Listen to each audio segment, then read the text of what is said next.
물가와 환율 그리고 주가 등 최근 경제 관련 각종 경고 등이 켜지고 있습니다.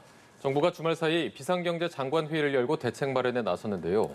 우리 경제의 버팀목이었던 수출의 올 하반기 상황을 낙관하기 어렵다는 전망도 나왔습니다. 관련 내용 김대호 경제학 박사와 함께 짚어보겠습니다. 안녕하십니까? 네, 반갑습니다. 네, 지금 한국 경제 상황을 표현하려면 복합 위기가 맞을 것 같습니다. 고금리, 고물가, 고환율에 지금 수출도 낙관하기 어렵다 이런 전망이 나오고 있는데 정부가 지금 수출 지원 방안을 발표를 했습니다. 어떤 대책들이 담겨 있습니까? 네, 수출하면 우리 한국 경제의 효자 중에 효자죠. 그동안에 우리가 이렇게 고도 성장, 안정적인 성장을 지속할 수 있었던 가장 큰 동력이 우리나라의 수출 산업이 꿋꿋하게 견뎌주면서 수출 부분에서 많은 달러를 벌어들였기 때문인데요. 네. 올 상반기에도 우크라이나 전쟁 속에서도 우리 수출은 상당히 호조를 보였습니다. 그래서 우리 수출은 지금 상반기에 무려 15.6% 늘어났고요. 매달 수출 신기록을 경신했거든요. 한마디로 수출 전선은 잘 나가고 있다고 할 수 있습니다. 근데 문제는 수출 증가율보다도 수입 증가율이 지금 더 높은 거예요. 수입은 무려 26.2%로서 수출 증가율 15.6%보다 10%포인트가 더 높습니다. 그러다 보니까 지금 무역 적자가 누적이 되고 있고요. 이 무역 적자가 심각합니다. 거기다가 또 지금 앵커님 말씀하신 대로 상반기에 수출은 잘 됐는데 이게 과연 앞으로도 계속 잘 될 것인가? 거기에서 몇 가지 좀 걱정스러운 대목이 있습니다. 첫 번째가 지금 미국의 성장률이 뚝뚝 떨어지고 미국 연준이 금리를 자이언트 스텝 0.75%까지 올리면서 경기 침체의 신호가 여러 군데서 발생하고 있거든요. 네. 경기가 침체하면 아무래도 외국 기업들이나 외국 정부가 한국산 물건을 좀 덜 사갈 테고 그렇게 되면 수출이 감소할 수 있다. 이런 걱정이 하나 있고요. 또 하나가 우리 수출 중에 지금까지는 가장 잘 되고 있는 이 반도체. 반도체가 바로 이 경기 침체가 되면 PC라든지 휴대폰이 잘 안 팔리면 그 안에 들어가는 반도체도 좀 덜 팔릴 가능성이 있거든요. 그래서 현재는 수출이 감소한 것은 아니지만 두 가지 점을 의식을 해서 선제적으로 정부가 경제 비상장관 회의를 열었습니다. 그러니까 두 가지 점이라는 것은 수출이 하반기에 감소할 수도 있다. 이게 미리 대응책을 세우자. 그다음에 또 하나는 지금 수입이 너무 많이 늘어나서 무역 적자는 지금 사상 최대로 확대되고 있거든요. 네네. 야, 이 대목을 어떻게 할 것인가. 그래서 지난 연휴에도 주말에도 경제부처 장관들이 총집결을 해서 또 관련 대책을 세우고 또 상당수의 대책을 발표하기도 했습니다. 네. 지금 정부도 이렇게 수출 지원 방안을 발표하고 대책 마련에 고심하고 있는데 기업들도 지금 굉장히 열심히 대응하려고 노력하고 있습니다. 삼성 등에서 이제 비상 경영 체제를 검토한다 이런 얘기도 있는데 기업들에서는 어떤 움직임이 좀 있나요? 그렇습니다. 결국은 경제 주체가 일반 가계가 소비를 좌우한다고 그러면 기업들은 생산 또 수출로 우리 경제의 버팀목이 되어 왔는데요. 이제 기업들의 경우가 결국 기업들이 수출을 많이 해야 국가 수출이 늘어나는 이런 상황이거든요. 사실 이 우리나라 기업들은 우크라이나 전쟁 이후에부터 비상경제 관리 체제를 운영을 해왔습니다. 우크라이나 전쟁이 생기면서 가장 심각해진 게 바로 수출을 하고 싶어도 또 수출 물량을 갖고 있어도 부품이 물류가 제대로 흐르지 않아서 그것을 제때 수출하지 못하는 이런 안타까움이 있거든요. 그 대표적인 예가 자동차입니다. 자동차의 반도체가 부족해서 주문을 받고도 지금 실어내지를 못하고 있는 이런 상황입니다. 그래서 지금 전 세계를 대상으로 물류망을 제한을 받지 않고 필요한 부품, 소재, 장비를 필요한 때 적재적소에 데려오는데 수급해 오는데 가장 지금 공격적으로 적극적으로 전향적으로 지금 대책을 세우고 있고요. 그 밖에도 자금 관리 또 급격한 경기 침체에 따른 어떤 수출선 다변화 이런 데 대해서도 지금 비상 체제를 꾸려가고 있습니다. 네. 지금 아까 이제 수출과 관련해서 우리나라의 효자 중에 효자라고 말씀하셨는데 지난달 이제 6월 수출 증가율이 한 자릿수대를 기록했거든요. 이게 16개월 만에 그런 상황이라고 하는데 지금 수출 상황 어느 정도라고 저희가 짐작을 해보면 될까요? 그렇습니다. 수출이 상반기 전체로 보면 15.6%가 늘어났는데요. 그리고 현재도 매달 신기록을 경신하고 있는데 그 폭이 신기록의 폭이 조금씩 지금 낮아지고 있어요. 아, 그래서 지금 6월 달에 드디어 수출 증가율이 한 자릿수로 떨어졌습니다. 한 자리라는 것도 뭐 여전히 증가하고 있는 것이고 우크라이나 전쟁으로 세계 경제가 좀 흔들리는 상황을 감안할 때 나름대로 선방을 하고 있는 것이긴 하지만 그러나 이 감소 추세가 지속되면 하반기에는 수출도 정체 또는 감소할 수 있다. 이런 우려가 일각에서 제기가 되고 있는 것이죠.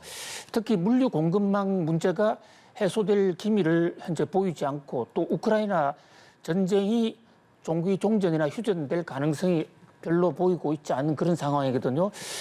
특히 이제 품목별로 보면 전기 전자라든지 또는 석유화학, 석유 제품, 철강 이런 쪽에서 전 세계의 수요 침체에 따라서 우리나라 물건을 좀 지난번보다 적게 사가는 이런 현상이 좀 나타나고 있기 때문에 현재는 위기가 아니지만 앞으로 6개월 또는 1년을 내다본 선제적 대응이 필요한 시점이다. 이렇게 정부는 판단하고 있습니다. 네, 지금 이 선제적 대응이란 말씀을 해주셨는데 오늘도 이 선제적 대응이란 말이 나왔습니다.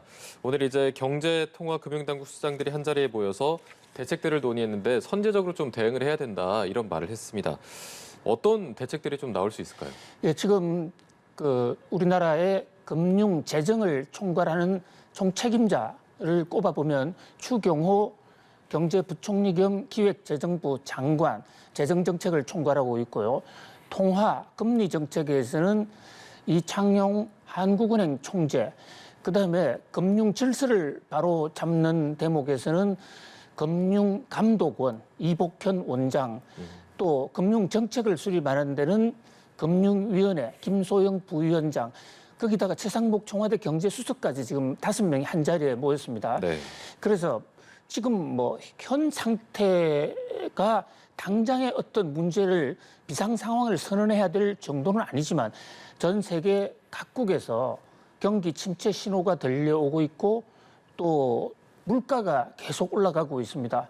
우리도 내일 물가지수가 나오는데 소비자 물가지수 6%가 넘을 가능성이 높거든요. 그렇다면 24년 만에 최고입니다. 근데 이 경제 지표라는 건 서로 물려 있어요.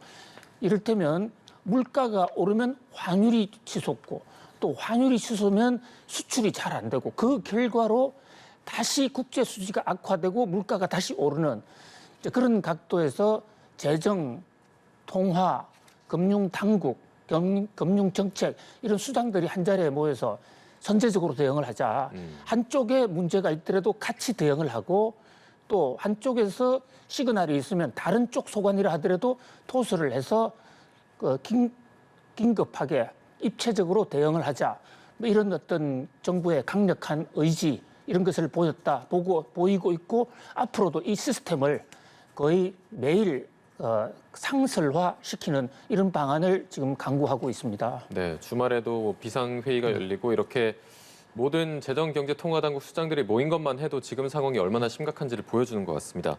말씀해 주신 대로 이제 내일 소비자 물가 상승률이 발표가 되는데 6%대로 나올 것이다라는 전망이 우세한 것 같고요. 그렇다면 이제 정부도 금리를 올리는 방안을 좀 검토할 텐데 좀 현실화될 걸로 보십니까?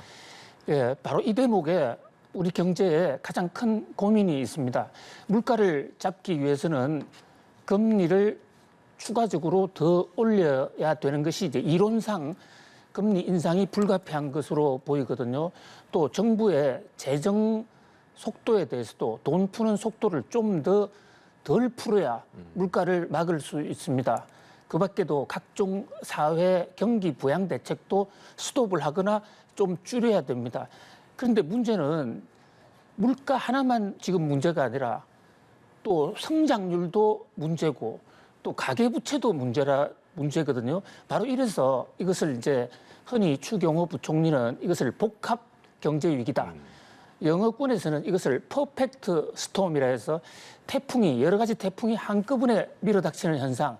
이것을 이제 자연 현상학에서는 퍼펙트 스톰이라고 그러는데 지금 세계 경제, 한국 경제의 모습이 그렇습니다.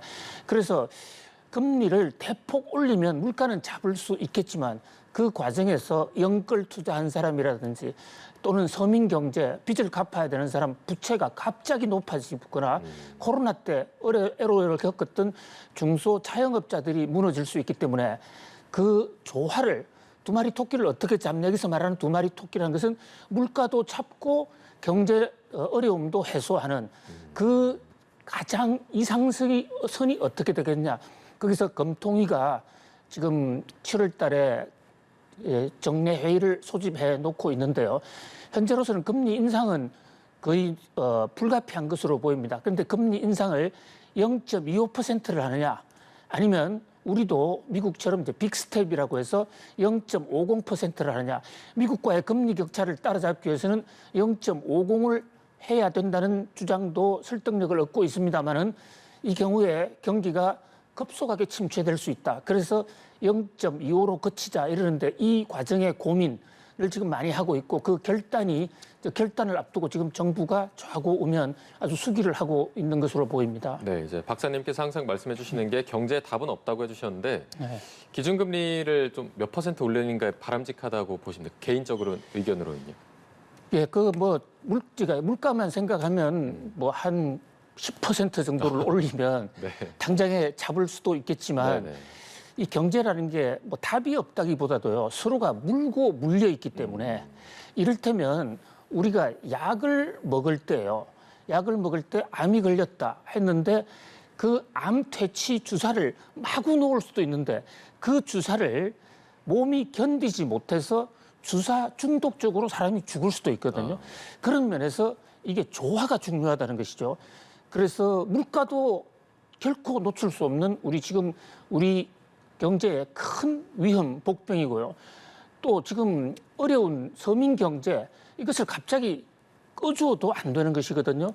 그래서 물가를 잡기 위해서는 결국 금리 인상이라는 강력한 주사를 놔야 되는데 그 주사가 우리 경제, 우리 몸에서 우리 몸을 해하지 않는 범위 내에서 그 최적의 이 어느 정도인가.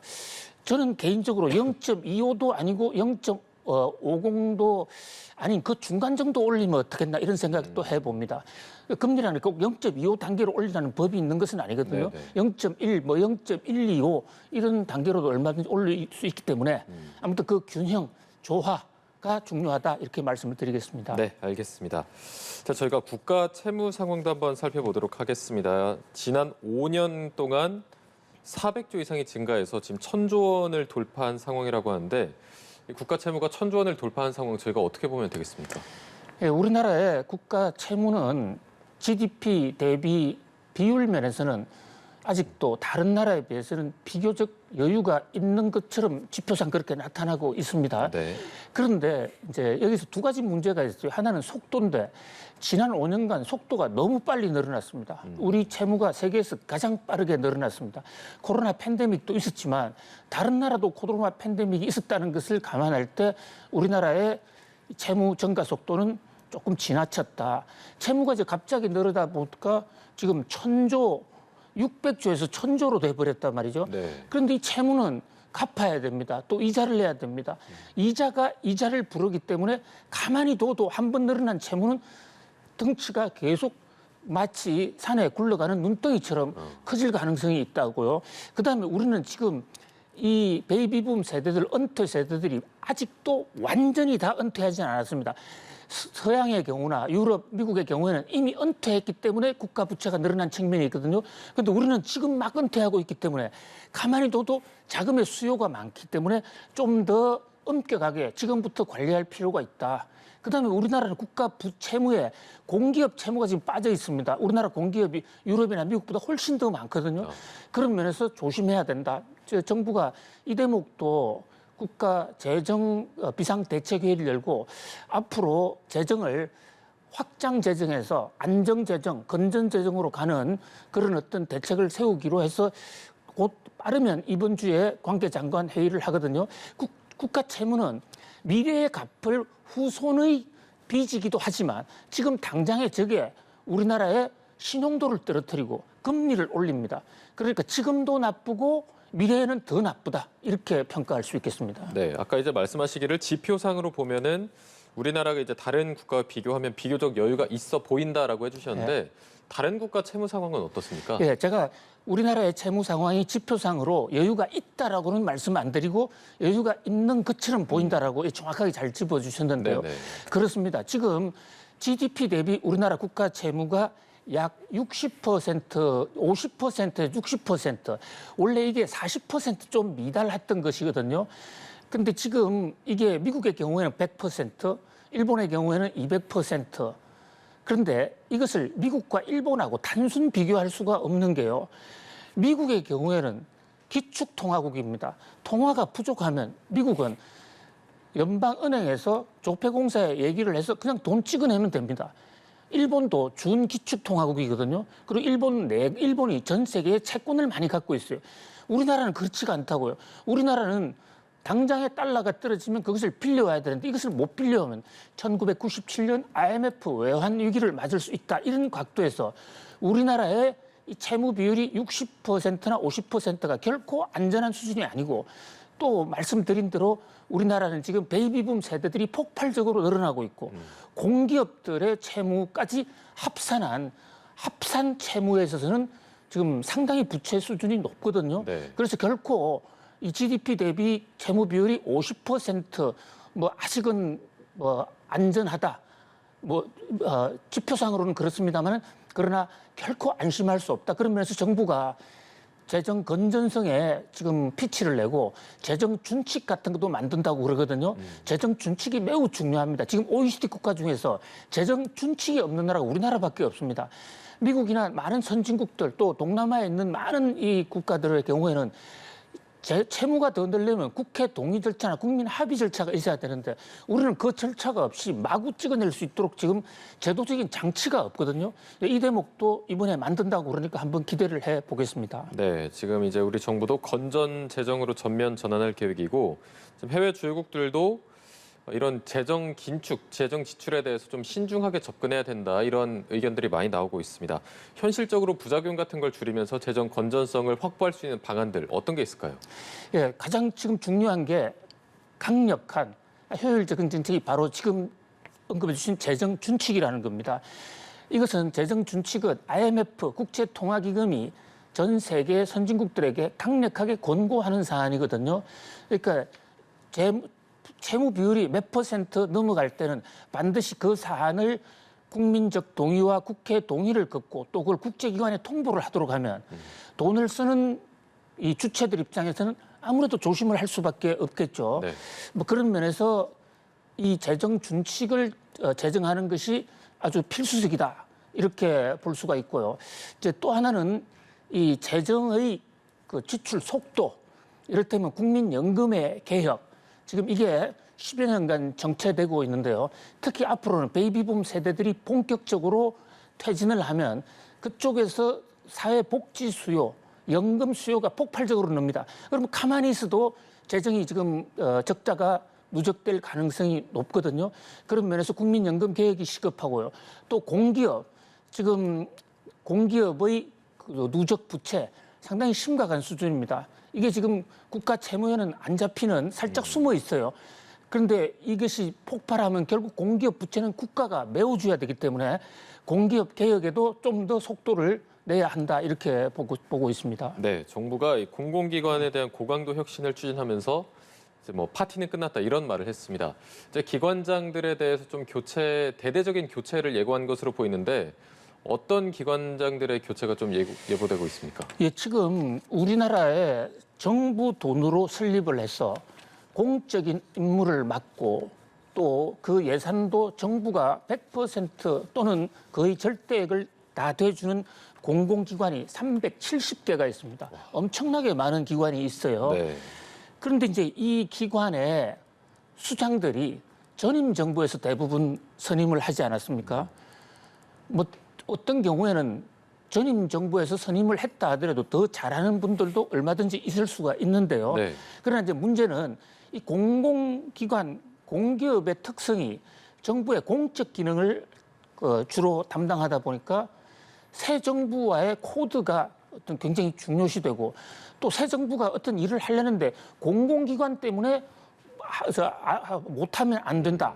거기다가 지금 그래프에서 나오는 대로 공공기관의 경영 실적 평가를 해보니까 성적이 별로 안 좋아요. 네. 이런 것들에 대해서 정부가 공기업 파티는 끝났다 하면서 공공기관 경영 효율성에 본격적으로 지금 칼을 뽑았습니다.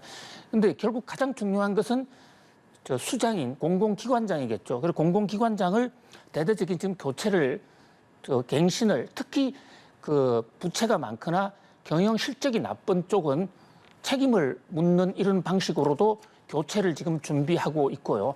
그 밖에도 지금 각종 형태의 흡수 통폐합이라든지 또는 공공기관 경영 효율 확대를 위한 대대적인 지금 혁파 작업이 곧 전개될 것으로 보입니다. 네. 지금 현재 공공기관들의 경영 실적 표를 보여드리고 있는데 탁월을 받은 곳이 한 곳밖에 없습니다. 지금 이 표만 놓고 보면은 경영을 잘 못했다라고 좀 볼 수 있는 걸까요?